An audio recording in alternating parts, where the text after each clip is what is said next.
Okay, grade 9, I hope that you're doing well. Today we'll continue speaking about the Ottoman civilization. So, I believe we have already spoken a lot about the Ottoman society, and right now we will speak about the treatment of the conquered people. So, once again, how do you think the Ottoman treated the conquered people?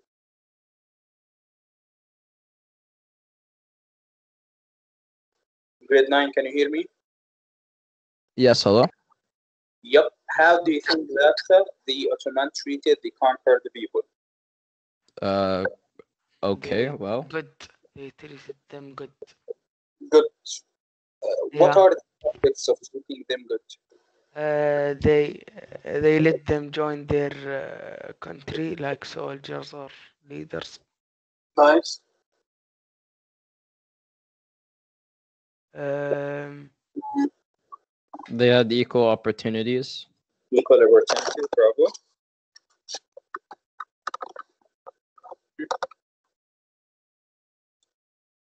Good name.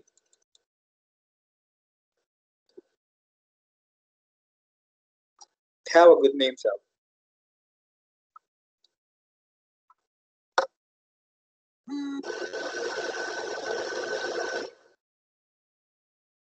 Aha, like okay. Salam speaks about another point, which is as Muslim civilization for the Ottoman people, they started to deal with the people in a very good manner. This manner will allow the other people to see the truth of Islam, and later they will convert into Islam. Nice.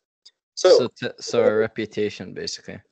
yep. So simply, we're speaking about how that all the diverse people were included and mingled into the Ottoman civilization, and by doing so, this enabled the Ottoman themselves to get benefit out of those people. So just imagine right now, you're speaking about a civilization that started to stretch from the Balkan Peninsula into Europe, Asia, and also Africa. And in order to do all of that, they need number one, a lot of money, number two, a lot of troops, and number three, the ability to stand against the other civilization. And as only the people of the Balkan Peninsula, they will not be able to do that. That's why they included other peoples from the conquered countries and civilization into the Ottoman civilization so that they can help them later in their conquest. And by doing so, they started to take control of the trade over the world and also over other countries. So, Walid, can you read? Yes, hello. Yes, read, please. Like earlier Muslim empires, the Ottomans required officers for the army and government from among the huge populations of conquered peoples in their empire. The Ottomans levied attacks on Christian families in the Balkans, requiring them to turn over their young sons for the government service. And that's actually one of the most important points about the success of the Ottoman Empire. Very, very, very, very important. So, right now, okay, so right now the people from the Balkan Peninsula started to penetrate Europe and take control of the city here. So, for example, let's speak about the city of Romania, for example. Okay, so the Ottoman Empire started to penetrate and conquer Romania. So, how can I make sure that the Romanian people will not rebel against me? So, they made one of the most magnificent ideas over the course of history, which is I'll go to Romania, okay, and of course, Romania has a king.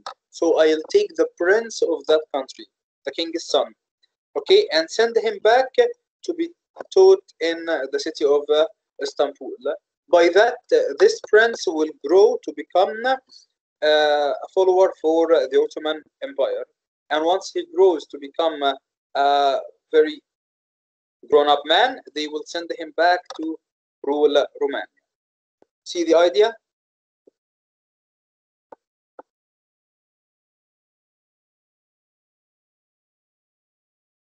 Following me, grade 9?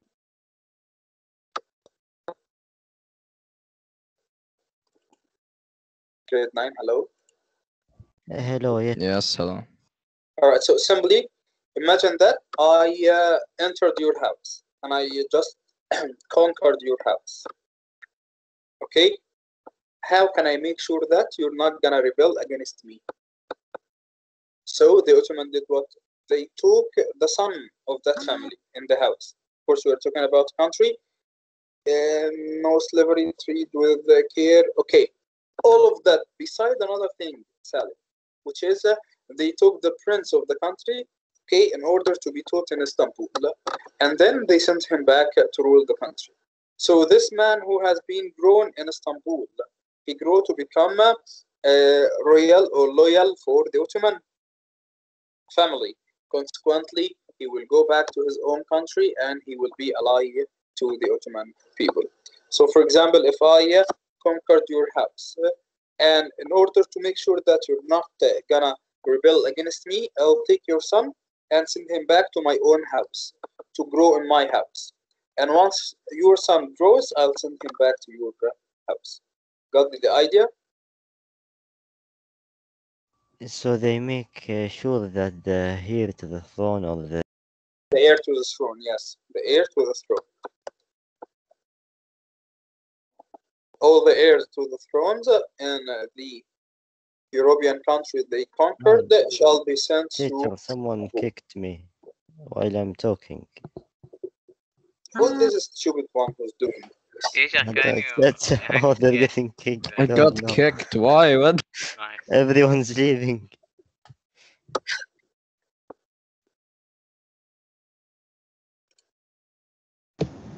Teacher, Yes, do I'm you pretty sure we all got kicked. Hi, teacher.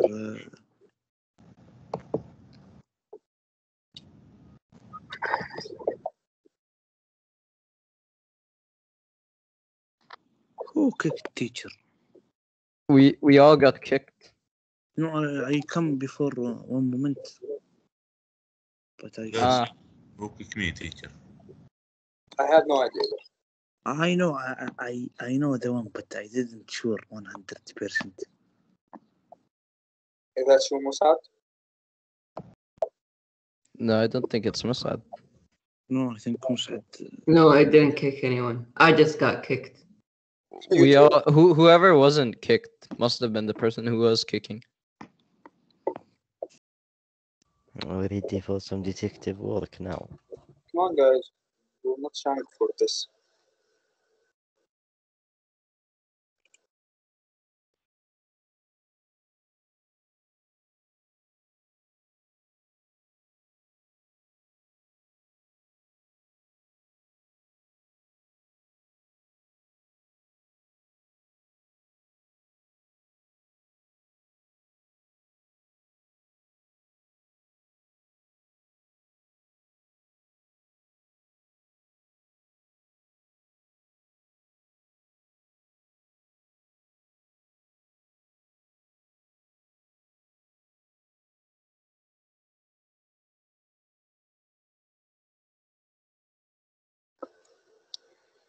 Okay, enough with that, guys.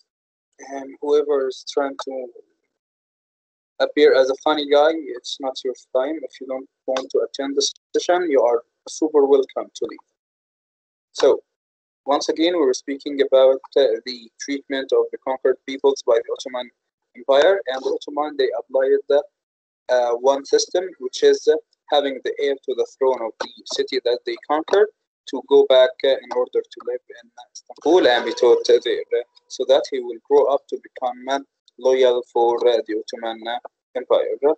Also, not only this, but also the boys themselves were converted to Islam and the Bottom religion military. And here is the result of their magnificent thing, which is those boys who were sent in order to live in Istanbul. Of course, they were taught about Islam, they were taught about religion, also about Quran and Hadith. By doing so, the boys converted to Islam and they were put into a religious military. So,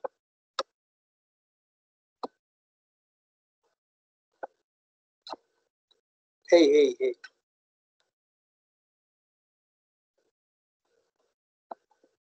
Shall I kick all of you out or what? Well, that would be great. So, it would, yeah. If you will get kicked out, then well, let's just continue, class. That would be nice.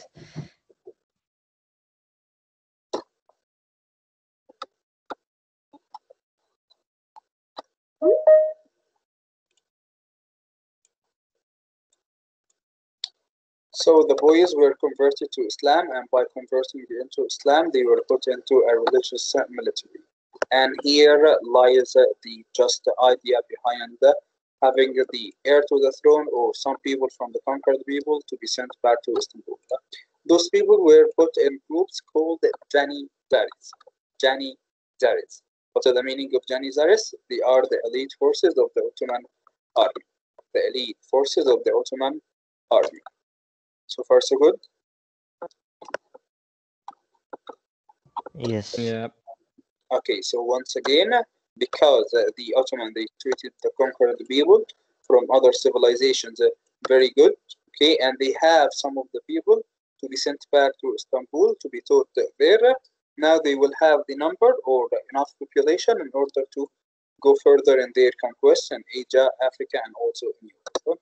And those boys who were put into the Janissaries or the elite forces of the Ottoman army. And actually, that's another smart point because by putting the people from the diverse countries and civilization into the most elite forces of the Ottoman army, the boys now will feel we are not slaves, but we are leaders.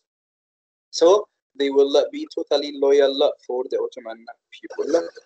And also, not only this, but the practice students also received special education to become government officials or even might become judges, poets, or even grand advisors for the Sultan himself. So the conquered people were treated as equal as the Muslim people in the Ottoman society, even at some points and sometimes they were treated even better than the Muslim people from the Ottoman society. And like the boys, also the non-Muslim girls from Eastern Europe served as slaves in wealthy Muslim households. There, they might be accepted as members of the household, and some of the enslaved girls were freed after the death of their masters. So, do you think that the Ottoman will take interest in both literature and art? Of Yes. course, they were one of the Their most art advanced is going to be civilizations. genuine or mixed? What? Their art, their literature is going to be genuine only concerning the Ottoman people or mixed from other civilizations? It It would will be probably be diverse. mixed. Of course, diverse and mixed because they stretched over all of these areas. So all people from these areas have their own culture, their own literature. Consequently, the Ottoman accepted all of that. Okay, Mr. Late, I'm Yes. angry today. You can read. Okay. Literature and arts. The arts blossomed under Suleiman.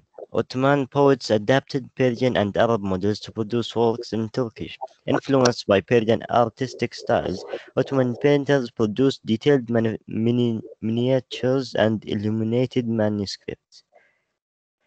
The royal architect Sinan, a Janizary military engineer, designed hundreds of mosques and palaces. He compared his most famous building, the Selimiye Mosque at who names these? To the greatest church of the Byzantine Empire. With God's help and the Sultan's mercy, Sinan wrote, I have succeeded in building a dome for the mosque which is greater in diameter and height than that of Hagia Sophia. Okay, thank you very much, Mr. Lee. Okay, so to speak about the literature and also the art, we found out that because the Ottoman Empire stretched to a very, very vast area, consequently they adapted number one, Persian, Arabs, and also European arts and artisans, and also literature in their own literature and arts. And they were influenced by the Persian artistic style. The Ottoman painters also produced detailed miniatures and illuminated manuscripts. All of that because they stretched for very vast area, included many other civilizations. The royal architect Sinan, he was a Janizari military engineer, meaning that he was not an Ottoman in origin. He was from Eastern Europe. So we have Sinan, he was from the Janizaris, the elite soldiers of the Ottoman Empire, and he was not an Ottoman in birth, but he was from Eastern Europe. He designed hundreds of mosques and also palaces, and also completed his most famous building, which is Sulaima Mosque in Idrine. So this mosque, the mosque, yeah, that's it. That's Sulaima Mosque. Of course, he took the same style from the Christian style, because the Christian people also, they have things like that while building their church. So he had that same style, but he modified it and altered it to have the dome and the minarets, and even the dome was even greater in diameter than that of Hagia Sophia church. And by that, he will just make something good. And simply we can say that for both literature and art, the Ottoman people adapted many from other people's civilizations, arts and literature in their own civilization. And unfortunately, as any other civilization, they started to decline. So what can help in the decline of the Ottoman Empire after controlling all of that area? Maybe because the conquered people were treated better than the Muslim people. Muslim people weren't very happy, right? Discontent. Nice point. What else? It's like any other empire. It became an aging empire. Bravo, becoming an aging empire. Because teacher, they are bad. They maybe killed everyone. And they are bad. Okay, corrupted. Corruption. Yes, bravo. I think. Any other thing? Europe make groups and another state, and they say we want to destroy Ottoman state. Bravo, very excellent point. Very excellent point, actually. What else? All right, so to start with, what can lead into the decline of any other civilization or other empire or dynasty? Simply becoming an aging one. An aging dynasty or an aging empire or even an aging civilization means that, number one, the rulers, the leaders, the sultans, the emperors are becoming fragile and weak. So the one who's holding responsibility of the empire right now, or sultanate, is becoming very fragile and very weak. And by doing so, what will have? You will have, number one, corrupted officials. So they just get replaced with a flourishing new one. Yeah, later after that, or by another corrupted civilization may conquer them sadly. So, number one, of course, there is a whole idea behind how the Ottomans started to decline. The point that Salam said, which is, Nawaf said, which is the European countries, they started to make alliance together in order to take control of the Ottoman state. Actually, there is a story behind that. Do you need to hear it or not? Yes, teacher. Okay, this story Yes, just... I'm interested. Okay, so this story is just about what? About how to weakening the Ottoman Empire. How can we weaken a very strong empire like the Ottoman one? Number one, we need just to make the leader corrupted and very weak. For the main reason was the spread of corruption. The spread of corruption. Of course, during the Ottoman state, or while the Ottoman are growing in power, at the same time they were discovering Northern America. People from Europe were discovering Northern America. So the people who discovered Northern America, they started to take the gold out of America and send it back to Europe. The European traders and merchants started to use this gold in order to buy the raw materials from the Ottoman state. Concentrate on this point. So the merchants from Europe started to take the raw materials from the Ottoman Empire and have it here in Europe. Okay, but that's a good thing. They are buying the raw materials and they are paying gold, right? That's good, not bad. Yes, but they drive the prices up. That's another point, which is right now in my own country as an Ottoman Empire. For example, cotton, for example. Okay, so we will sell the cotton here in our empire for 1 piece of gold, for example. And I found out that later some merchants and traders from Europe coming to buy the cotton for 2 pieces of gold. So will I sell that in my own country, or I will sell that to the merchants and traders coming from Europe? Of course, selling to whoever pays more It's is good. the smart idea. That's the smart idea. But the worst idea is what by selling all of these raw materials now for the European traders and merchants will leave your country with no raw materials. Then you will not be able to manufacture any goods, and then you will have to buy these again from the European people. So actually, you didn't do anything good for yourself. You are selling them the raw material, for example, for cotton, and buying clothes from them.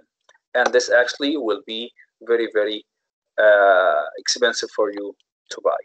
So that was one point that the European people thought about how to destroy the economy of the Ottoman Empire.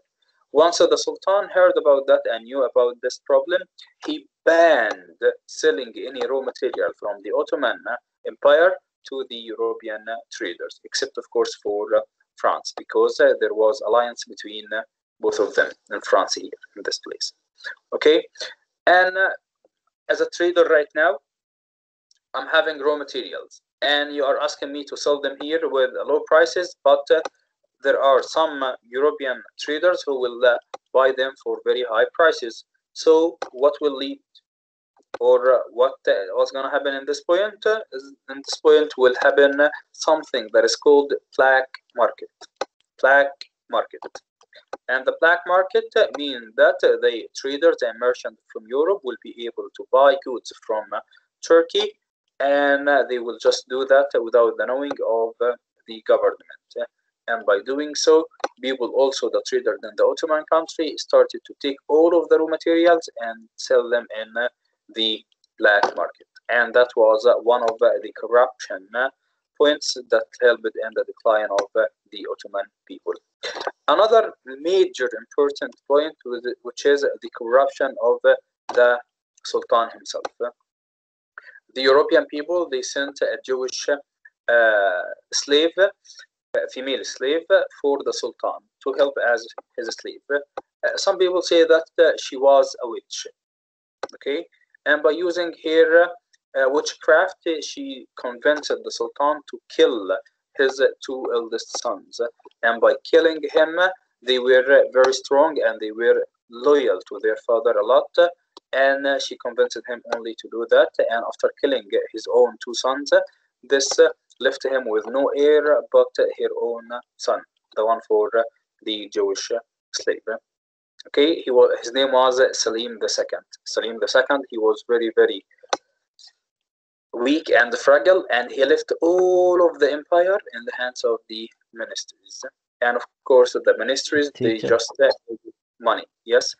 So the witch story is not real, right? Like more realistically, they would have been assassinated or something. No, actually, it's real.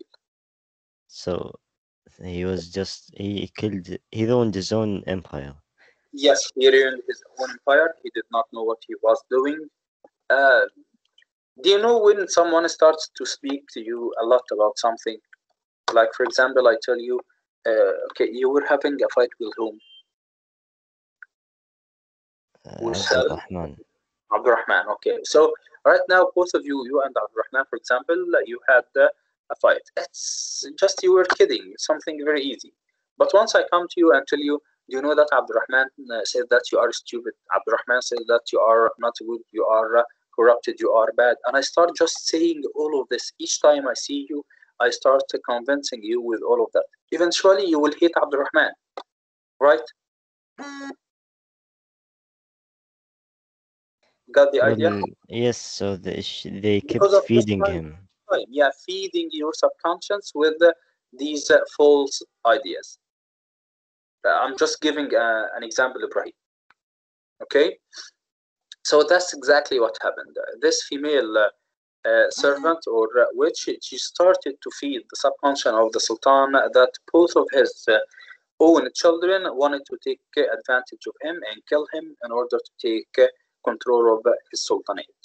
And she convinced him to kill both of them. And after killing them, he started to realize that, what have I done? I have destroyed my own self. I have killed my own sons. And eventually he committed suicide, or he was killed, something like that. And that left the sultanate in the hands of her own son. And her son was very weak. He was not a good sultan. And of course, she ruled behind the curtains and behind the scene. And this led to the decline of the Ottoman state. So for the decline of the Ottomans, after Suleiman's death in 1566, Ottoman government and society began to change slowly. Suleiman had killed two of his most able sons because he suspected them of treason. Of course, this did not happen. His son and successor, Selim II, left most of the governing to his ministers, and government bureaucracy became very, very corrupted. And once the government becomes corrupted, there is a problem in this civilization, and it shall decline. So by the 1700s, European advances in both commerce and military technology were leaving the Ottomans behind. Russia and other European powers captured Ottoman lands, while local rulers in North Africa and elsewhere broke away from the Ottoman control. Sultans tried to revive the Ottoman power with limited success, of course, because unfortunately they have ceased to take control of the people. Any questions so far? No.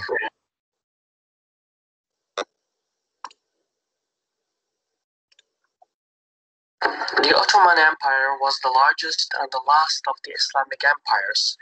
At its peak, it stretched from North Africa to the Arabian Peninsula, the Caucasus, and the Balkans, all the way to the gates of Vienna. It was by far the largest empire of its time, and it was ahead of its competition in terms of science, production, military, and culture. The Ottoman society was unique in its form, and nothing similar has ever been seen in history again. The closest resemblance would be the United States. The Ottomans were a multicultural society, and they didn't decline because of some clash of civilizations. Terms such as these are popular, but not necessarily accurate. After all, a major part of the Ottoman army was made up of Christians and Jews, the other half being Muslims. It was, in every sense, a multicultural army with a central authority. The Ottoman Empire didn't go down in flames fighting, and there was no single major catastrophic event that triggered the ultimate decline. But a great civilization is not conquered from without until it has destroyed itself from within. Those were the words of the American historian Will Durant. Before the Turkish Empire collapsed from the outside, it was already for centuries collapsing from the inside.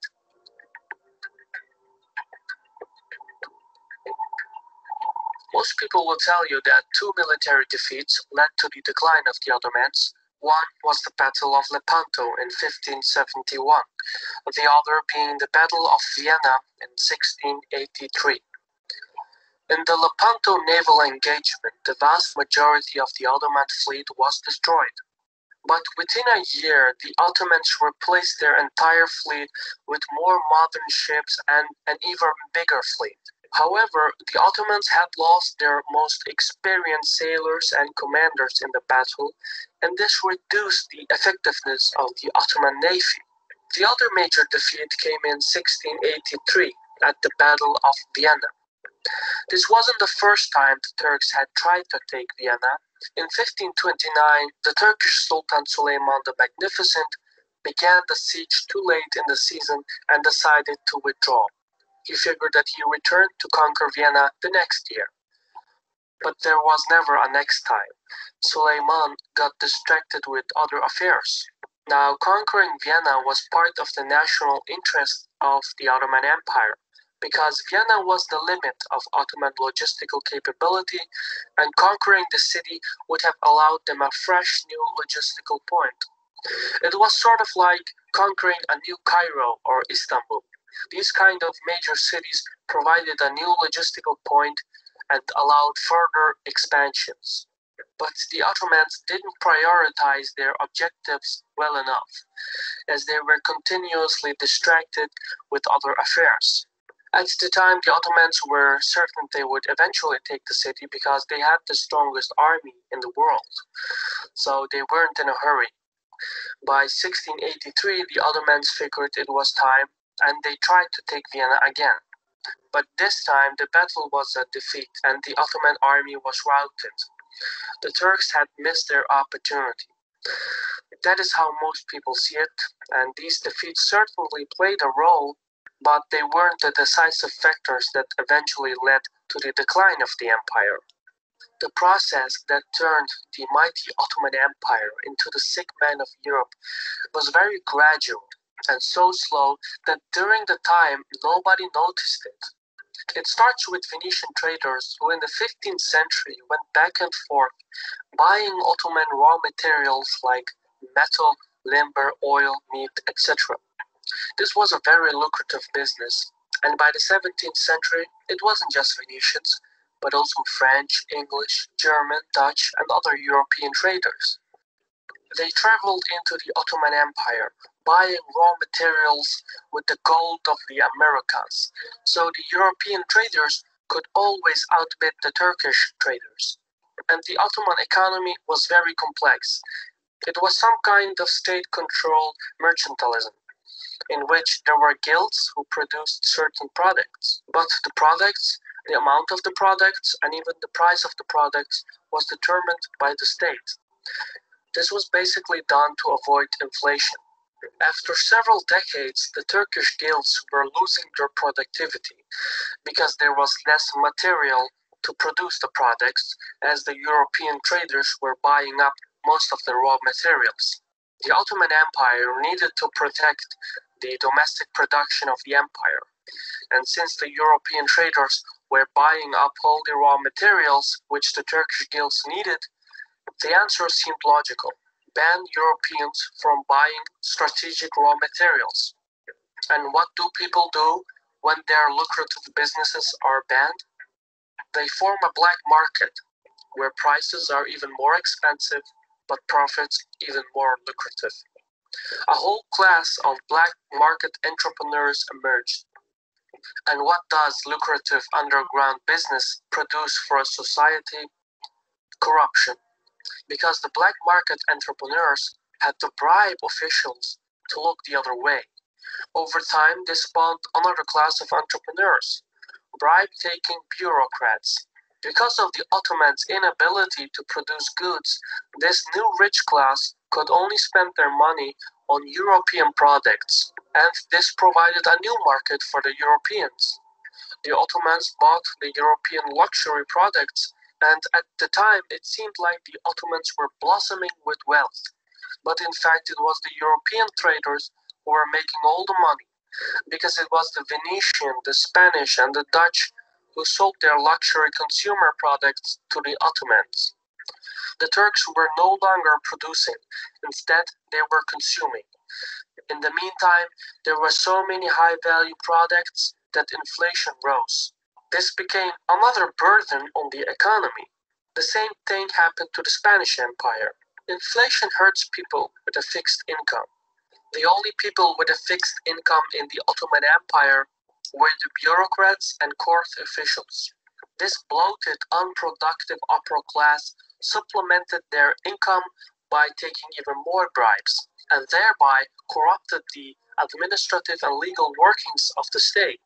The court officials prevented economic opportunities instead of facilitating it, unless they were giving a bribe. And this led to the inefficiency of the Ottoman administration. In order to counter the corruption in the court, the state raised the salaries.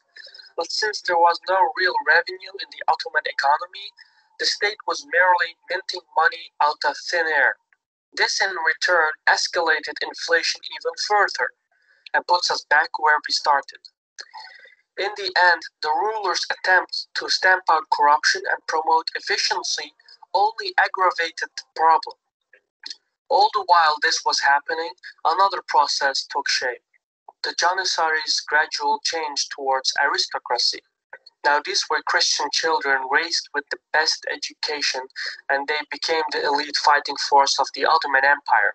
But the Janissary creed didn't allow them to marry or have children, and they weren't allowed to hold official positions either. This was actually one of the successes of the early Ottoman. Yes, Salim. Okay, guys, we shall continue tomorrow and enjoy the rest of your day and see you tomorrow. Goodbye, grade 9. Yes.